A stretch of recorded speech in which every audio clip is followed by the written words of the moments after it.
Good day, class. Please all stand. Kyla, please lead the prayer. Let's bow our head and put ourselves into presence of God. In the name of the Father, the Son, the Holy Spirit. Amen. O God Almighty, behold us, thy loving children, offering thee today our work and studies. Help us, dear Lord, to be obedient to our teachers, kind to our companion, diligent to our studies, that we will merit the blessing for ourselves, our school, our beloved country, the Philippines. Amen. The Father, the Son, the Holy Spirit. Amen. Good day, everyone. Good day, teacher. I'm Teacher Gerald, but you can call me Teacher Day. Do you understand? Yes, Teacher Day. Okay, before you take a seat, please arrange your chair and pick up a pieces of paper. Okay. Now, let's check our attendance first. If I say your name, please say present. Okay. Yes, Teacher Day. Yeah, Kyla, Present, Teacher Day. J. Marie, Present, Teacher Day. Michaela. Present, Teacher Day. Very good. There's no absent for today, class. So now, class, what will happen if the teachers are talking in front of class? Teacher, Yes, Kyla. stay quiet and listen when someone is talking. Very good. Anything else? Teacher, Yes, Marie. raise your hand before you talk. Very good. Okay, class, take this, our incentive chart. How about our incentive chart? Okay, this is our 3. Okay, and your points will be the fruits of Apple.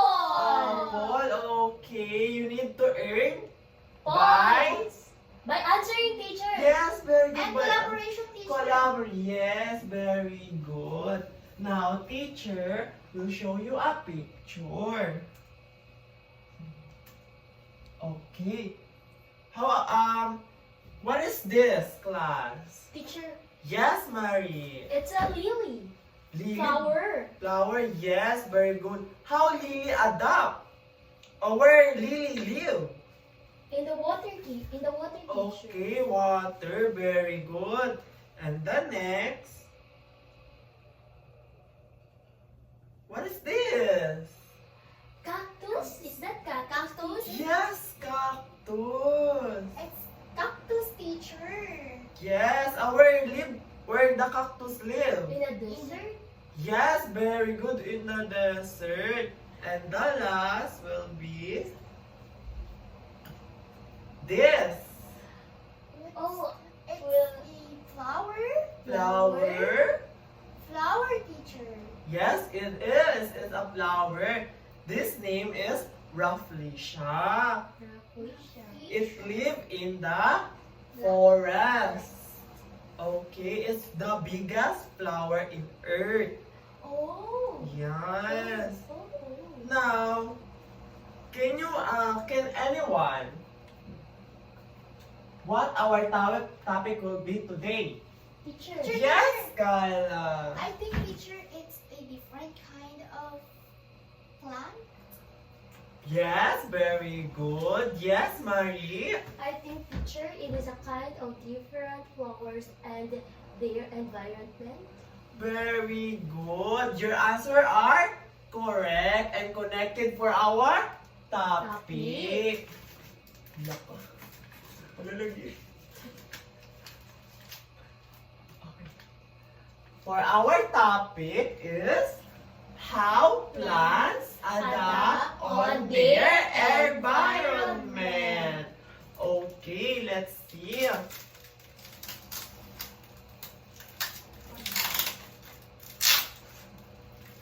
Please all read.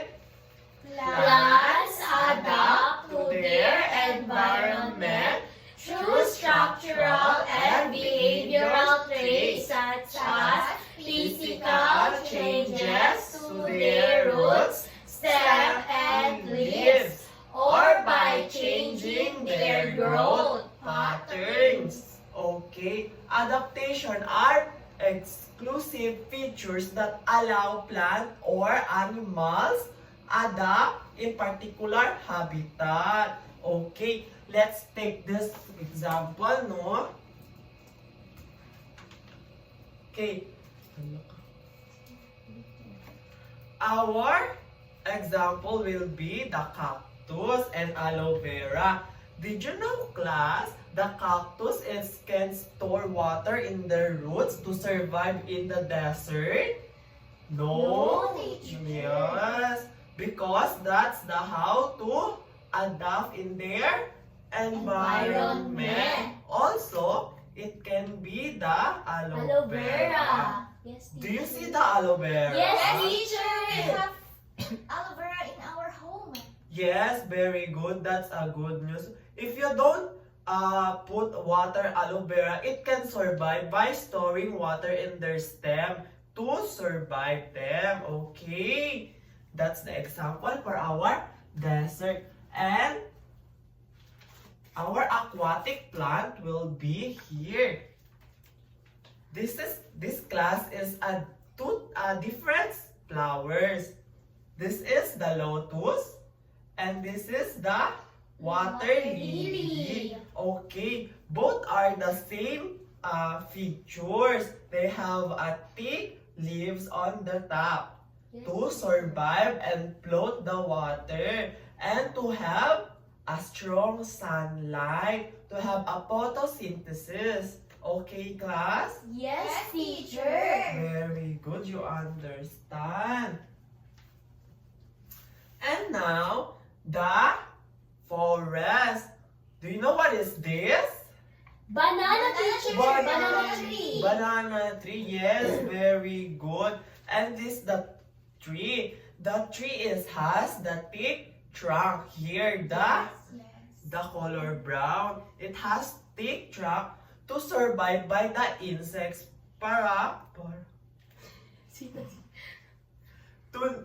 to have a protection to their stem. Very good. To better understand, class, I have a short video. About plant adaptations.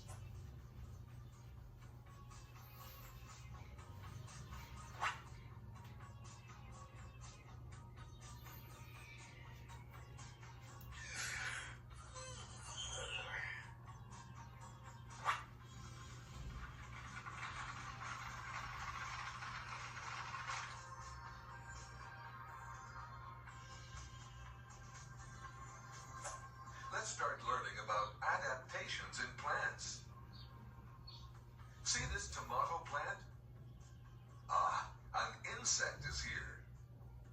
But this plant has both physical and chemical defenses ready to fight. It releases some compounds that can send a signal to other similar plants. And they also start releasing their own insect repellent. Adaptations are exclusive features that allow a plant or animal to live in a particular place or habitat. These adaptations might make it very crucial for the plant to survive in a different place. That is why few plants are found in one particular area, but not in another area. Yeah, this is perfect for understanding. The bark covers the tree trunks. It is very hard and tough to chew. All the leaves are protected with a cuticle that's waxy. Some plant leaves have a sharp thorn-like structure on their surface, which discourages small insects and even humans. Spinach, kiwi fruit, pineapple, etc. produces microscopic needle-shaped crystals, or raphides, which may cause tiny wounds, and thus predators get frightened off. Some plants have different structures for their self-defense. They have prickles, thorns, and spines. Ah, here's the lovely Rafflesia, one of the biggest and smelliest plants in the world. It wafts the smell of rotten carcasses while in bloom, all in hopes of alluring the insects to pollinate it. Let's adaptations of plants in different regions. Plant adaptations in water. There are various floating plants like water lily, lotus, duckweed, etc., with floating leaves in which chlorophyll is restricted only to the top surface. Underwater leaves and stems help plants to move with the current. Plant adaptations in the desert. These desert plants have small leaves and many spines which benefit them for water conservation. There are leafless plants that store water in their stems. Roots are close to the soil surfaces that soak up water before it evaporates. Plant adaptations in the grasslands. Grassland plants have spreading root systems that allow them moisture and strength. Most of the plants have long needle-like leaves that don't require much water. The grasses grow from the bottom and develop close to the ground. Plant adaptations in the temperate forests. Such forests have harsh winters and see 4 distinct types of weather. Wildflowers grow in the forest during the spring. Most big trees here have broad bark to protect them. Plant adaptations in the tropical rainforest. The plants here have waxy surfaces on leaves to shed the extra water. Plants have prop roots that help support them in the shallow soils. Most of the trees grow so tall because the taller the tree, the more light its leaves will receive. Now, you know a lot about plant adaptations. Bye-bye. Okay. Now, you know the different types of plants. Now, I want your takeaway lesson on how you appreciate our topic about the plant's adaptation. Yes, Kyle, do you have any idea of how plants adapt? My one take lesson about how plants adapt on their environment is that each different kind of plant have their different types of strategy in plants adaptation. Just like for example, the water lily. The water lily, it came from the water, and then those roots are from under the water. Yes. And then the what is this? The Rafflesia. This Smelly. The smell of the flower, it Attract. to pollinators. pollinators. Yes. And then also the trees have their, what do you call this? The Bark. bark Yes, bark. to Cover. cover The stem. Yes. Very good. What group are you? group 1, teacher. Okay, very good. You have 2 points. Now, Marie. Yes, it simply means that the plants have a different environment or have their different growth, and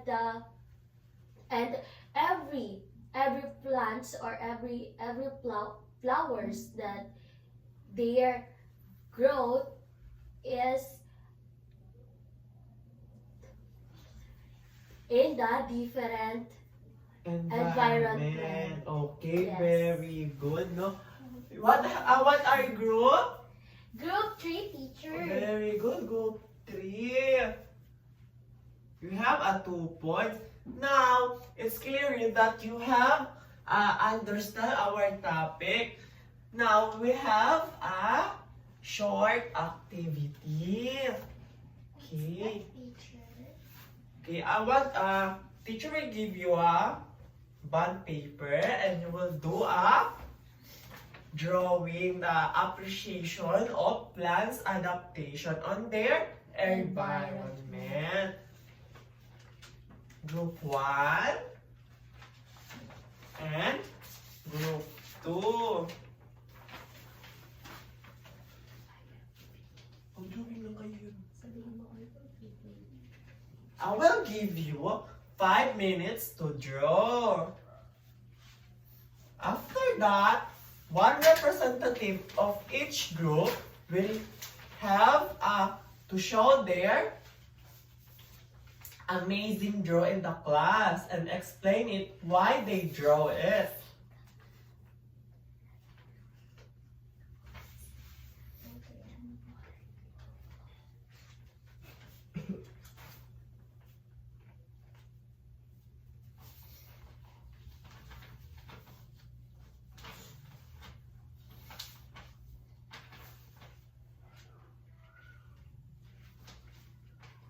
Teacher, the group 2 is already done, teacher. Wow, very good. You have 2 points.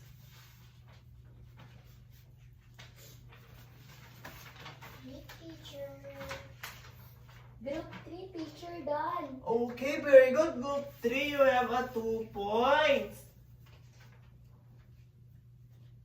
Teacher.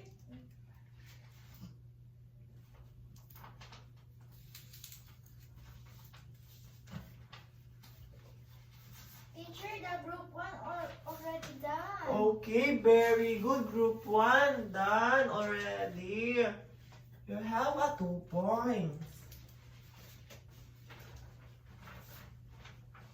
Now, who have the group 2 will be have first First. representative. These are the work of group 2. Our group drew this plants, the plant and its environment. So as you can see, this is the desert wherein the plants survive, and this place is the cactus and the aloe vera. So they survive in this environment because they store water from it. Thank you. Very good. Let's give her a round of applause. Very good. Now next.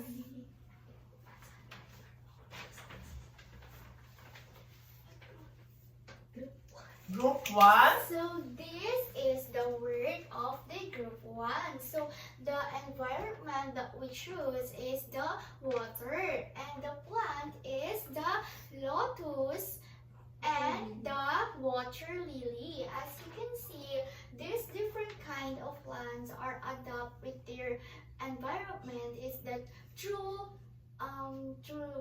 water and to gain a sunlight or through photosynthesis. Very good. Let's give her a barangay clap. Yay!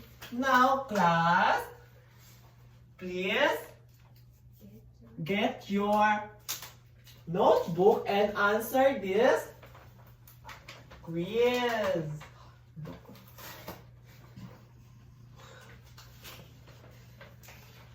Please read. Directions. Inside the box are different plants. Identify each plant that belongs to their environment. Then write them in their corresponding columns. Okay, are you done? Yes, teacher. Okay, please pass your notebook in front. Teacher. Teacher, Okay, very good, very good. Now, let's answer this. The number 1, cactus. Where cactus live? Teacher. Yes? J. Marie? Aquatic. Aquatic? Oh? Yes, Kyla. Can you help J. Marie? teacher, the cactus live in desert. Desert, very good. Desert. How about lotus? Teacher. Yes, Marie. Aquatic, teacher. Very good, aquatic. How about sunflower? Where it Teacher, lives? Yes, Kyla. Then forest, teacher. Okay, very good. It seems that you really understand our lesson. So now, get your assignment notebook.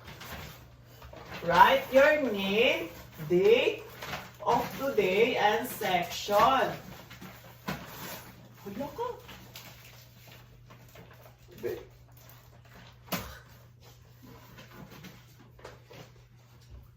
Okay, all read Directions. Look around your home or surroundings.